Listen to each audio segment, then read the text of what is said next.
Good afternoon and welcome to today's World Leaders Forum event. We are honored to have with us this morning, now it's this afternoon, Erna Solberg, Prime Minister of Norway. I would like to thank the European Institute for co-sponsoring this talk, and I would also like to acknowledge State Secretary Sigbjørn Onius and State Secretary Leila Bukhari. We're very pleased to have them with us today. Over the course of this week, we've had the great privilege of listening to distinguished leaders from around the world discuss opportunities and challenges they face as they strive to secure the collective future of their countries. On this point, Norway has been remarkably successful in realizing its vision of a just and interdependent democratic society through equitable and agile governance. Norway boasts considerable natural resources, with tremendous hydropower and a strong fishing industry, voluminous forests, and perhaps most importantly, oil. The discovery of oil in the 1960s transformed Norway into one of the most prosperous nations in the world, and yet it stands apart from many other oil-rich nations, strong in the belief that revenues should help provide for the nation's future. To this end, Norway has invested oil profits in a sovereign wealth fund worth now about $800 billion. Legislation restricts how much of this fund may be spent, a decision perhaps guided by the belief expressed in the words of Norwegian playwright Henrik Ibsen, quote, "Home life ceases to be free and beautiful as soon as it is founded on borrowing and debt." Birthplace of the Nobel Peace Prize, Norway's leaders enjoy a reputation as one of the world's foremost experts in peace negotiations. The nation is currently serving as a guarantor between the government of Colombia and the Revolutionary Armed Forces of Colombia, or FARC, in talks to end the 50-year-long conflict there. Carrying forth the legacy of engaged mediation between Israel and the Palestinian Authority that began with the Oslo Accords, Norway will chair an international donor conference on rebuilding the Gaza Strip, to be held in Egypt in just a few weeks' time. Norway is one of the most prosperous nations in the world, with the second highest gross domestic product per capita after Luxembourg. The country is well known for its robust social welfare benefits, including health care, child care, geriatric care, and its free system of public education that ranks among the best in the world. These commitments have contributed to great well-being among Norwegians. In fact, a study produced by the Sustainable Development Solutions Network, led by our own Professor Jeffrey Sachs, director of the Colombia's Earth Institute, found Norway to be among the world's happiest nations. Like so many countries in Europe and around the world, Norway has increasingly grappled with issues of migration and social integration. As is the case everywhere, shifting demographics inspire varying responses from politicians and citizens, an altruistic embrace of multiculturalism in some, tense misunderstanding of others, and in rare cases, extremist rage. Establishing peace and fostering prosperity are, and always have been, two of the greatest challenges facing nations. We look forward to Prime Minister Solberg's reflections on building toward these necessary but elusive goals for her nation and the world community, of which Norway has long been such a leading citizen. Please join me in welcoming Prime Minister Solberg.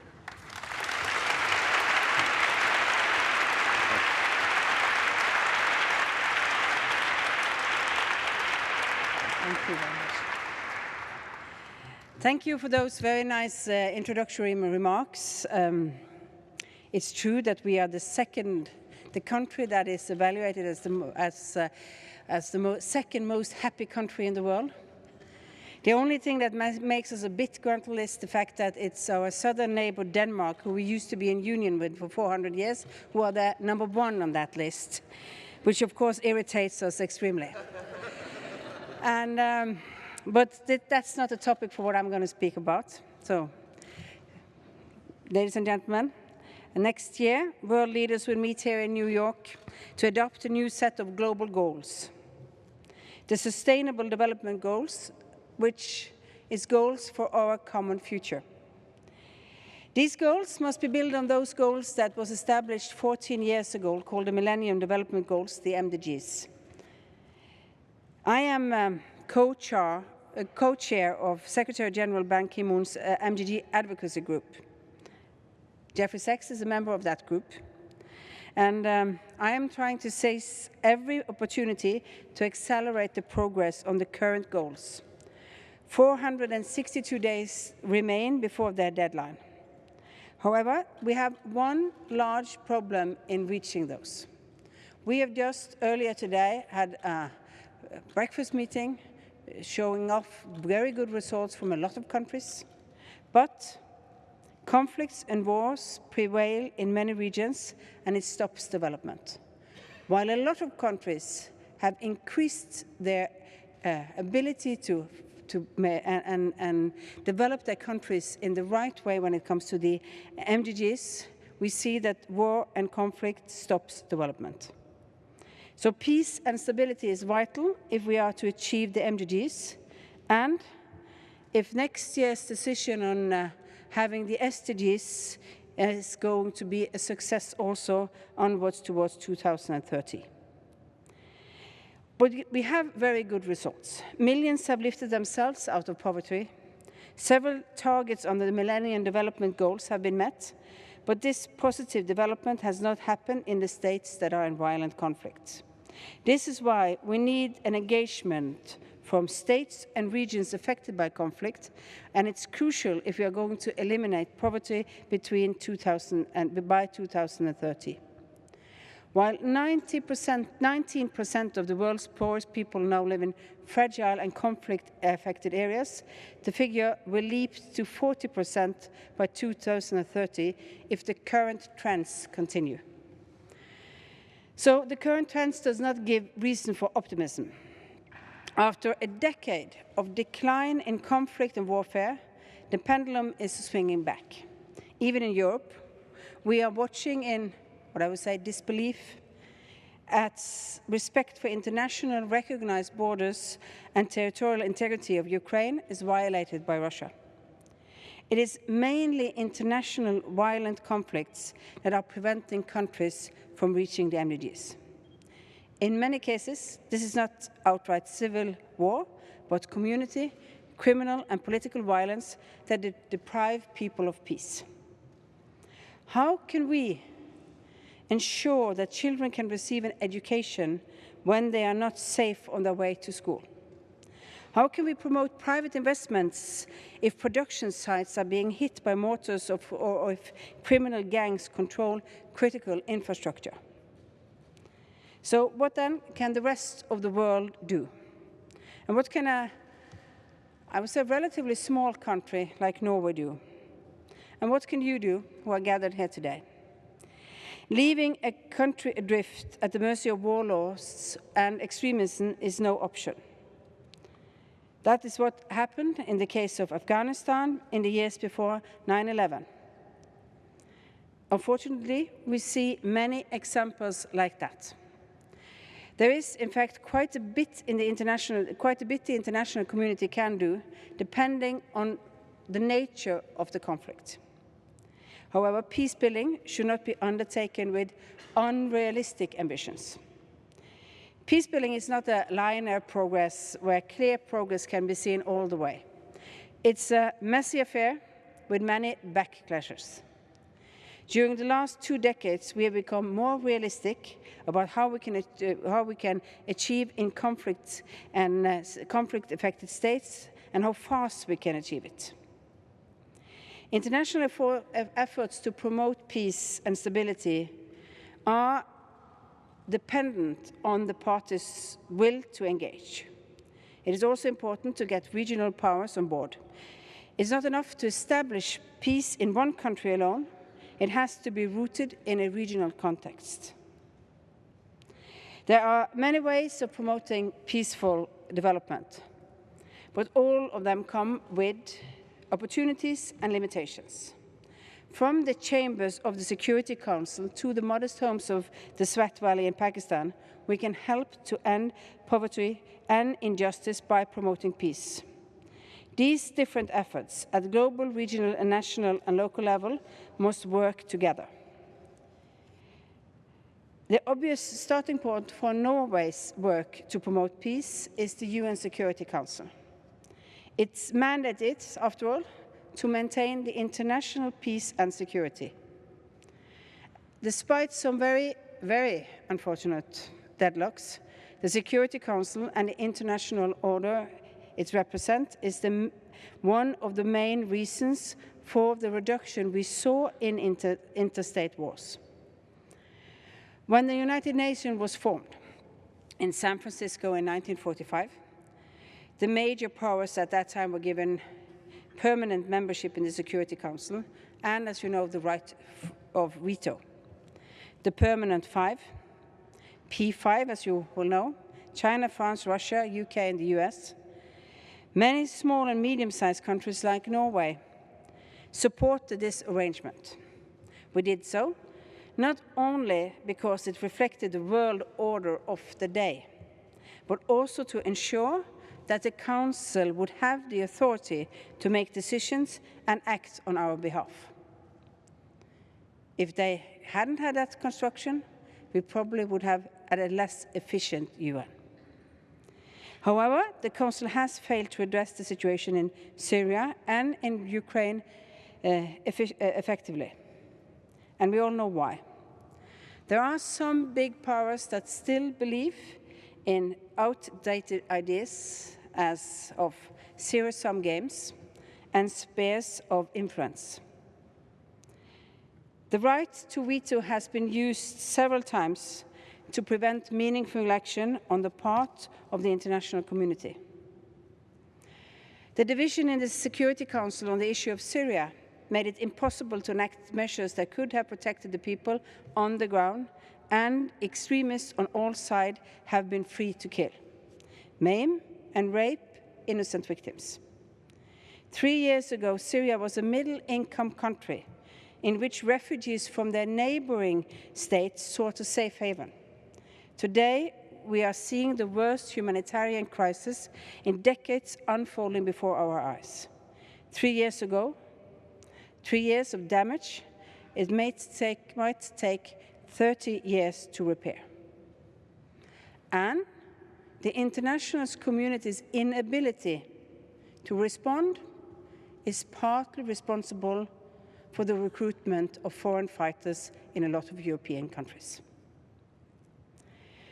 We are welcoming the US-led efforts to gather support for the fight against violent extremism and terrorism at the UN.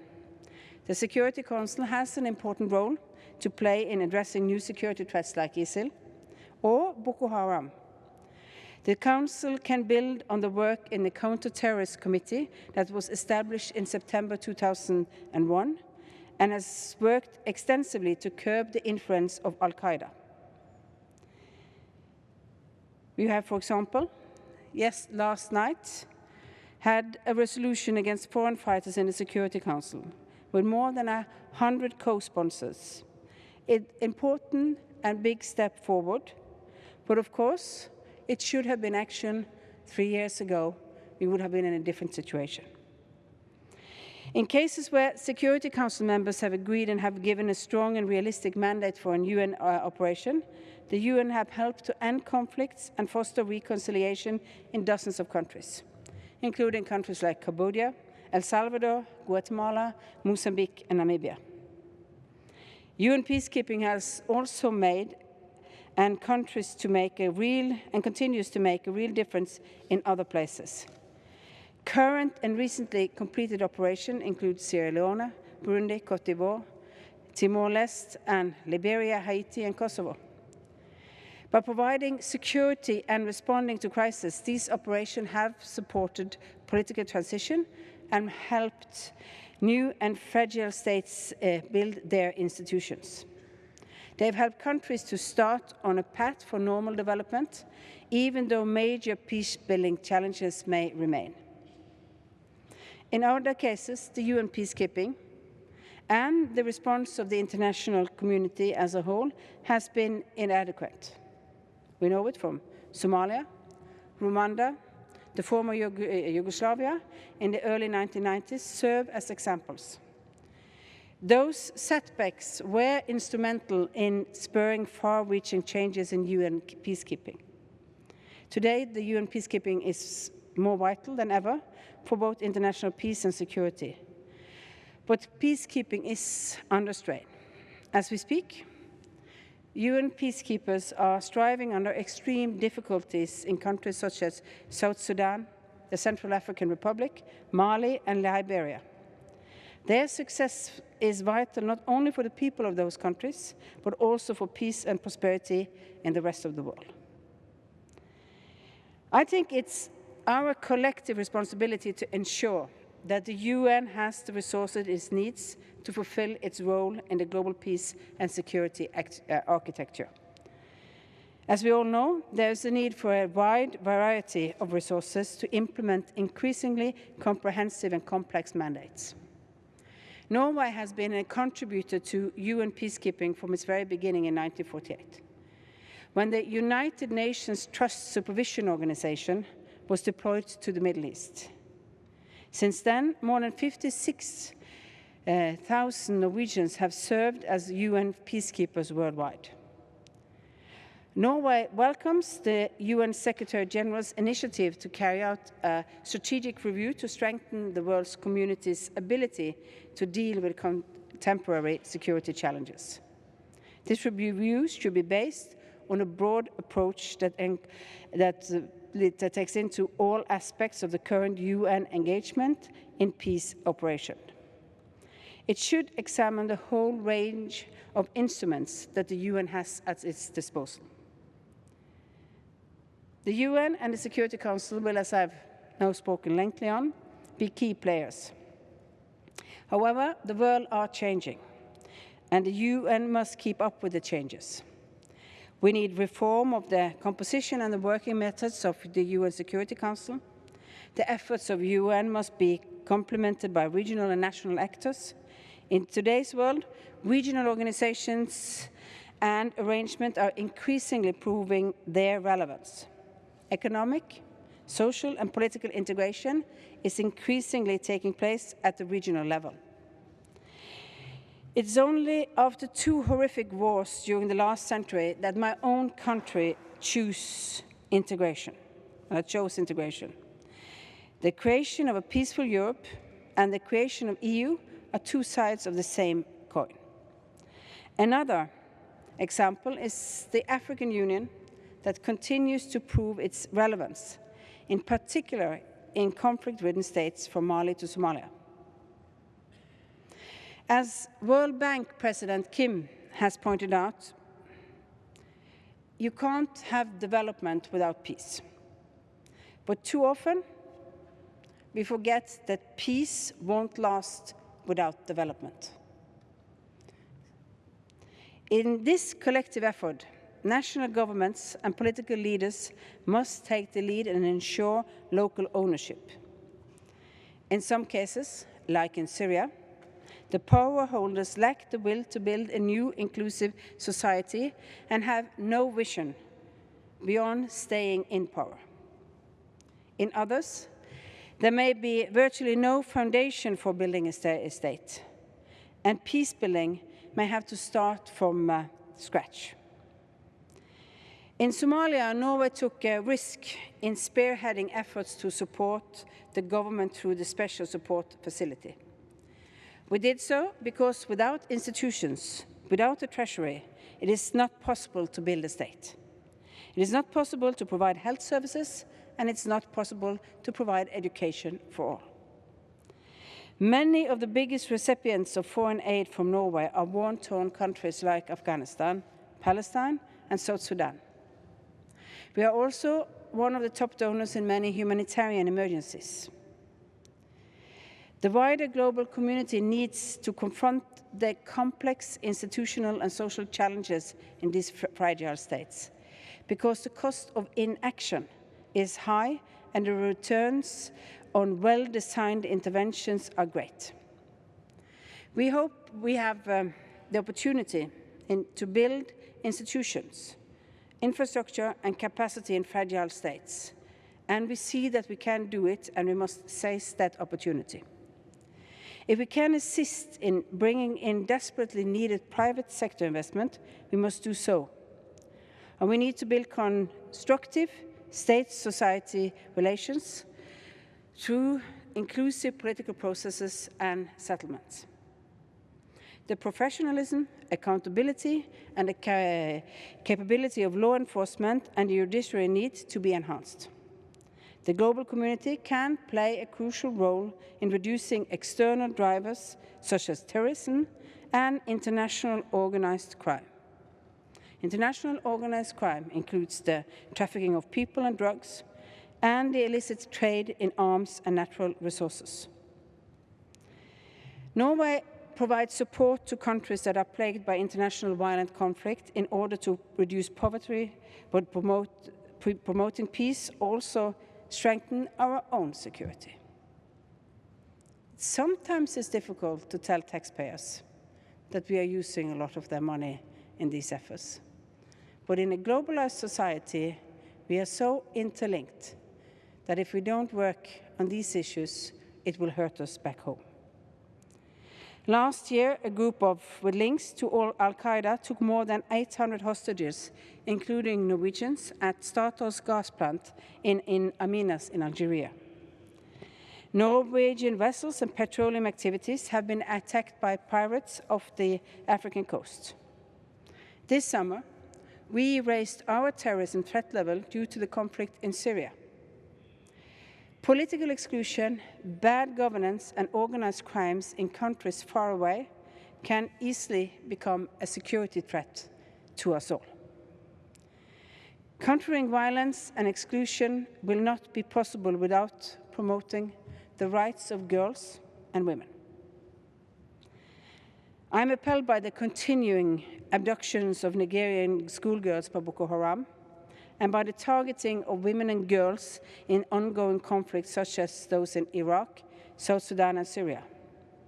There are reports of kidnappings, rape, forced marriages, sexual slavery, and other forms of gender-based violence committed by parties on all sides of the conflicts in these countries. We must end impunity for such crimes. The only sustainable long-term solution is to ensure full and effective participation of women in decision-making. In both formal and informal peace efforts, it's crucial that women and women's groups are consulted and included in the process. Sometimes countries that are seen as impartial outsiders, or small, like Norway, are able to play a role in facilitating peace process. Since the early 1990s, Norway has acted as a facilitator of a number of peace and reconciliation processes. Norway's peace efforts are, however, dependent on all the involved parties showing a genuine will to negotiate. The peace process between the Colombian government and the FARC is a high priority for Norway. The conflict in Colombia has lasted for more than 5 decades. It has created one of the least talked about refugee situations, but with several million of Colombians living outside their own country's borders. And it has claimed several 100,000 lives. And more than 5 million people have been internally displaced. Anti-personnel mines continue to be a serious threat to civilians. A peace agreement between the Colombian government and the guerrillas will lay the foundations for building a less violent society, a society with less fear and insecurity that is able to make further progress on the MDGs. But even once such an agreement is reached, its implementation will be a challenging task. Again, patience will be needed.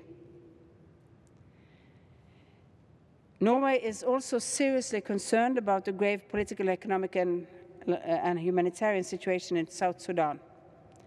We are supporting the efforts led by the sub-regional organization IGAD and are working closely with the US and the UK in the Troika to facilitate the peace process. The prime focus is underlying issues that led to the conflict. Better governance, accountability, greater democratization are crucial to getting South Sudan back on track. The time when peacemaking was the domain of military politicians and diplomats alone is long past. In fact, peace work has often been a collective effort. We have seen the importance of multi-track diplomacy, involving both official and unofficial diplomacy and conflict resolution efforts. These may include exchange between citizens, academic cooperation, international business organizations and negotiations, international cultural and athletics activities, and other types of corporate efforts. And they may be led by governments or professional organizations, business, women's organizations, churches, and other religious groups. The media, individual citizens, educational institutions, activists, and NGOs. Indeed, some of you might be engaged in some of these peace-building efforts. In fact, Norway's involvement in several peace processes is partly based on the work that Norwegian NGOs and academic institutions did. Some Norwegian NGOs worked for years in conflict zones before our government complemented their efforts through official channels. The peace process between Sudan and the leaders of the rebellion in South Sudan that led up to the comprehensive peace agreement in 2005 is one case in point. Today, Norway seeks to be a consistent advocate for the inclusion of local communities, civil society, and to focus on their crucial role for ensuring sustainable peace. This is not only because it's morally right, it is because we see that this approach works. Peace and reconciliation is about transforming relationships not only between people and groups within society, but also between society and the state. A long-term perspective is therefore necessary, and inclusion is the key word for that type of work. As Nobel Peace Prize laureate Tawakkol Kamal of Yemen put it, and I quote her, "Peace does not mean just stop wars, but also to stop oppression and injustice." Peace and the respect of human rights are preconditions for prosperity and the fulfillment of people's aspiration. Moreover, efforts to promote respect for human rights can help prevent armed conflict and mass atrocities. Likewise, deterioration of the respect for human rights is often a sign of an impending crisis. What can we do when terror groups like Al-Nusra Front, Boko Haram, ISIL are advancing, leaving terrible human rights abuses in their wake? What type of tools do we have at our disposal? In fact, our toolbox is quite huge. Violent extremism and terrorism must be fought on the ground, in the courtroom, in the classrooms, in parliaments, and on the internet. There are military tools, there are political tools, there are social tools, and economical tools. And there are global institutions, regional institutions, and national efforts underway that are addressing the issues. And besides, there is a whole world community of engaged citizens, like I hope you are here at Colombia. This institution is about education, which is a favorite subject of mine. As Nelson Mandela said, education is the most powerful tool with which you can change the world. I believe that education is essential in the fight against extremism. Education can prevent religious prejudice, conflict, extremism, and can help to promote open-minded and stable societies. Educational policies can foster intercultural and interfaith understanding and help to prevent the spread of terrorist ideologies and narratives. And we should allow ourselves to be inspired by Malala, the schoolgirl from Swat district in Pakistan that Taliban tried to kill. She said, and I quote, "The terrorists thought that they could change our aims and stop our ambition, but nothing's changed in my life except this. Weakness, fear, and hopelessness died. Strength, power, and courage was born. I am the same Malala." And I think we should show the same steadfastness. If one schoolgirl can take on Taliban on her own, then surely the world community can defeat extremism and terrorism. Let me just conclude by saying, I think we have made good progress towards reaching the MDGs at the global level, but the progress in the world is uneven. The World Bank estimates that the conflict cost a developing country 30 years of GDP growth. This means that if we are going to achieve the aim of the whole world, the MDGs, we must focus on the countries that are affected by violent conflict. It means that peace and stability must be included in a new post-2015 goals. We can win the fight against poverty in our generation. But to end poverty, we need peace. As Martin Luther King said, the time is always ripe to do right. And now it's time, and it's up to us. Thank you.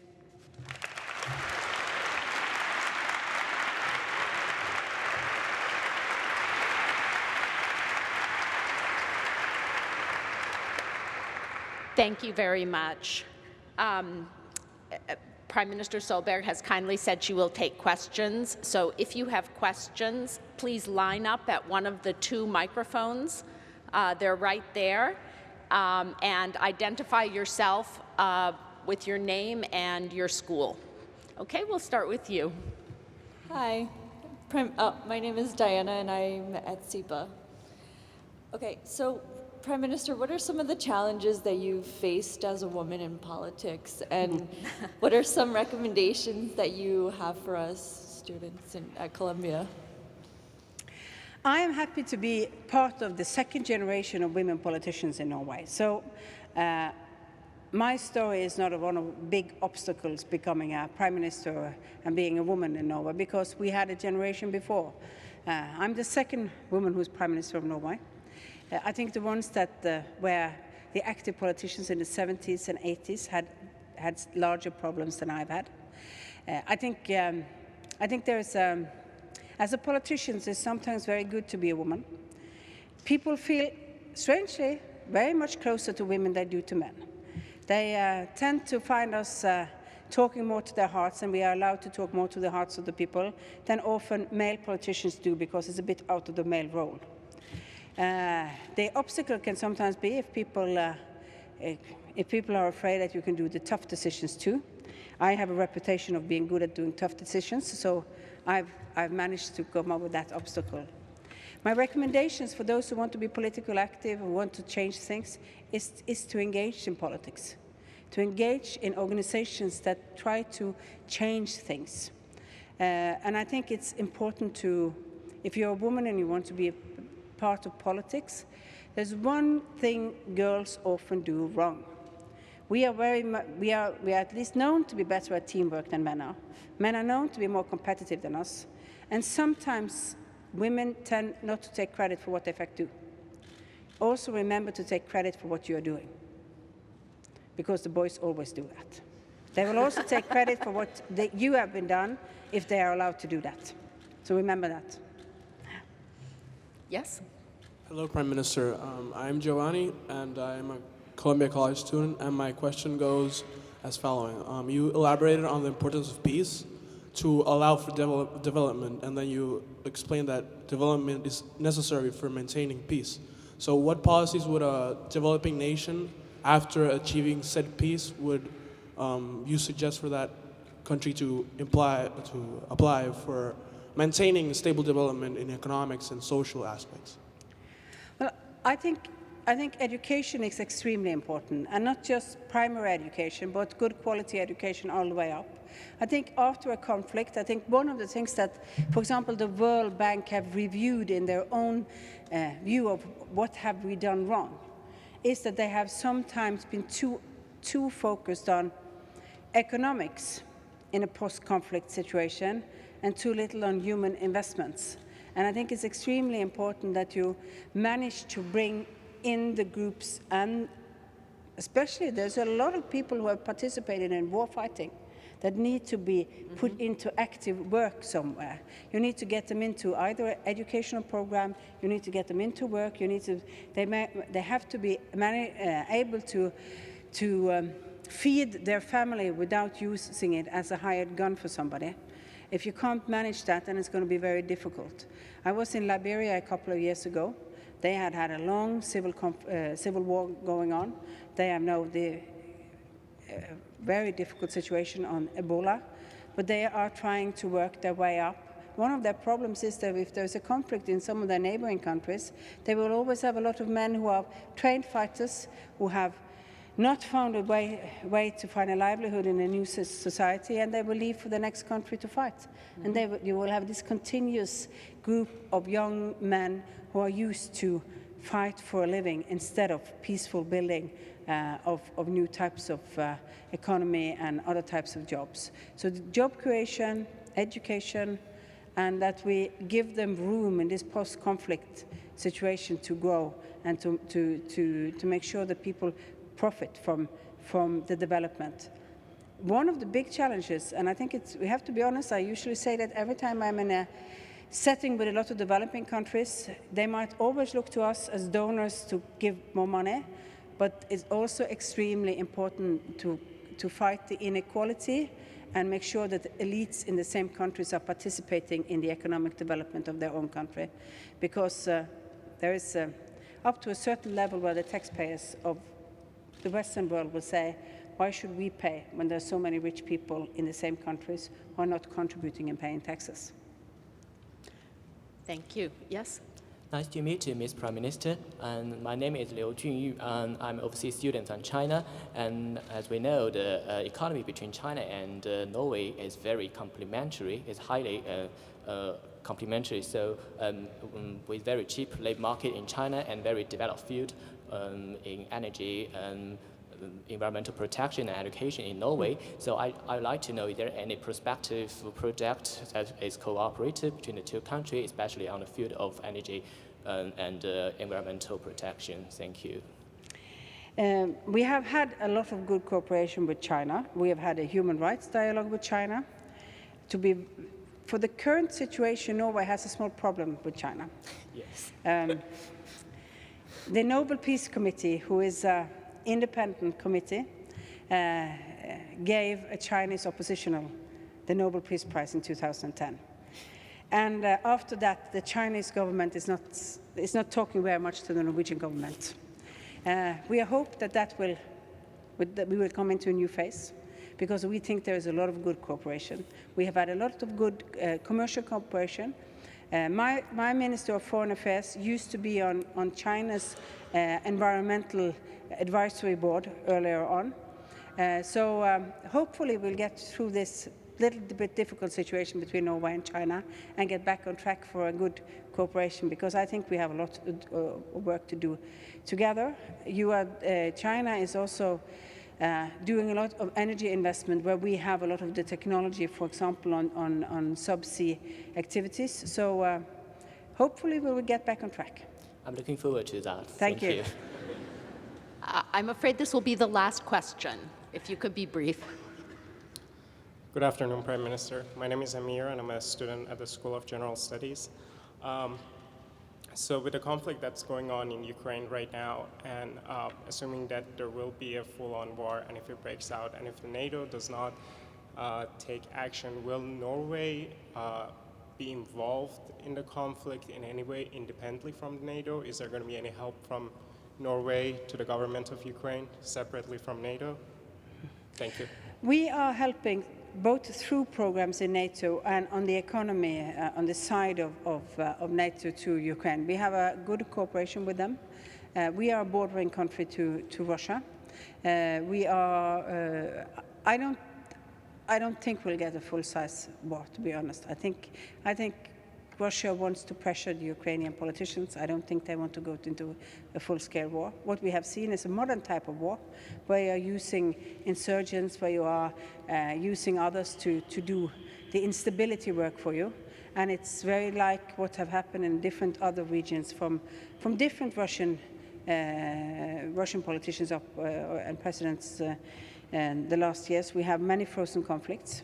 But I think the biggest help we can give Ukraine is its economic development.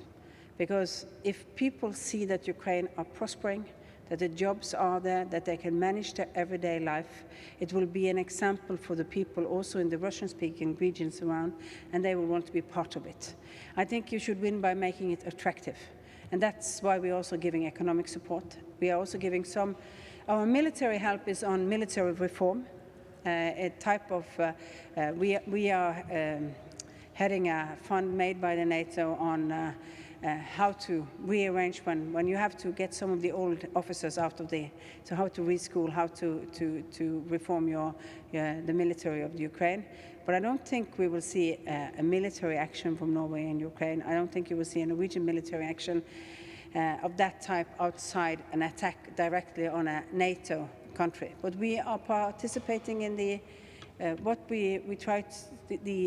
work to reassure other neighboring countries to Russia who are NATO members by participating in training facilities and air patrolling, for example, in the Baltic states.